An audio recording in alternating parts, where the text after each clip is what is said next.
Is this the best defense in the country? Could be. They were number 2 in scoring last year, number 3 in yards allowed.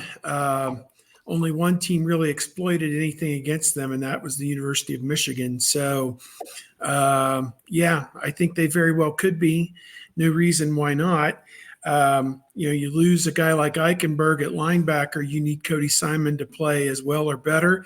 You need Styles to not have any moments where, I'm making the change from safety to linebacker. You just need him to go make plays at linebacker like he's been a veteran at that position. So that's two guys I'll be watching, for production. Are you going to be around the football? Are you going to make the smart play? Are you not going to get beaten coverage because you've never seen it before? And Simon's played a lot of football, and he did start half a season before and, different things. But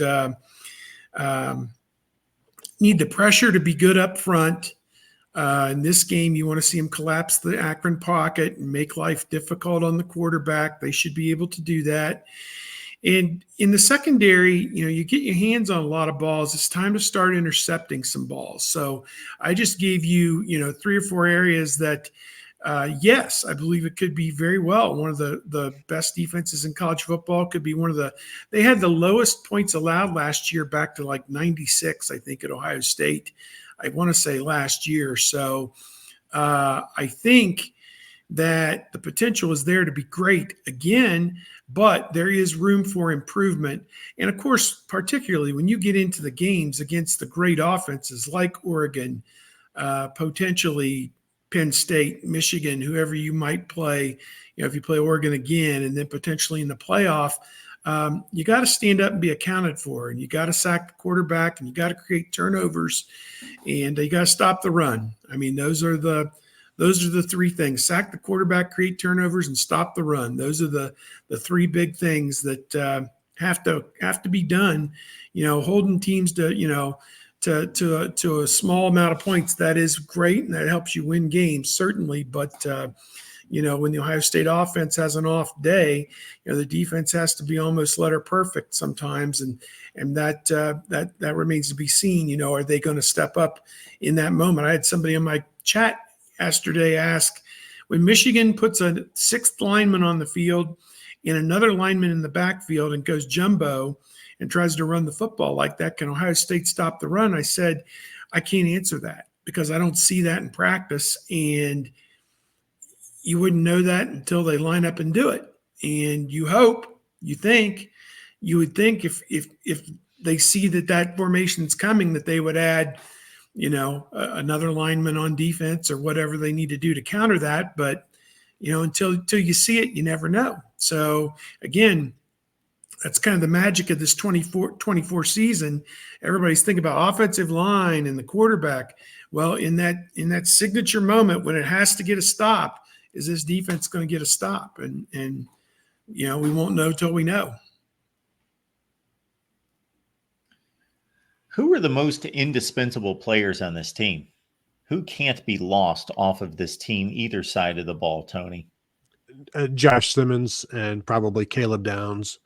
Now, if they were to lose Caleb Downs, I assume Lathan Ransom would play free safety, which helps, but then you've got to replace him. So it's a situation there. But if they lose, I think Josh Simmons may be above everybody else, and we may want to start talking about Will Howard in that group as well, the way he has separated himself from Devin Brown. But if they were Egbuka is a big one because he's your one proven pass catcher. We don't know, again, when we get into talent equated games, we don't know that Tate, Ennis, Smith are going to be, as good as what's, it says on the back of their, of their scouting card, their recruiting card.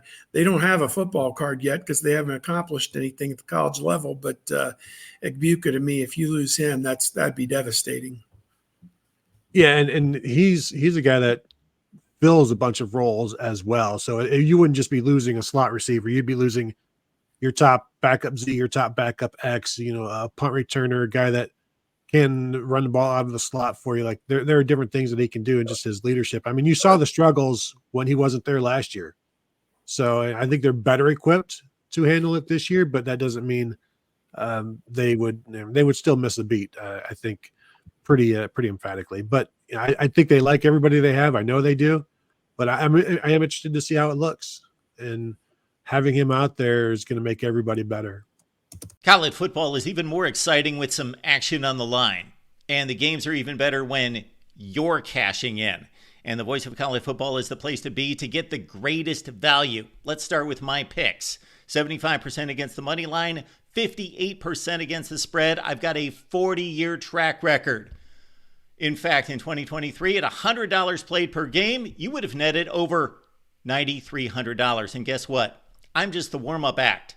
Steve Merrill, our ace in the hole, show stopper from Wager Talk. 6 years with the Voice of College Football, over 30 years in the industry. Steve gives us analysis on all the big games, but you can't miss Steve's weekly under-the-radar pick, which went 21-5 against the spread the last 2 seasons. I repeat, 21-5 against the spread. You also get picks from some of our top analysts here at the Voice of College Football, including Steve Dace and Matt Zemek. Become a YouTube channel member or Patreon member for just $99 per month. Go to the main channel on YouTube, click join, and select the betting tier. Do the same thing on Patreon. Make 2024 a winner now.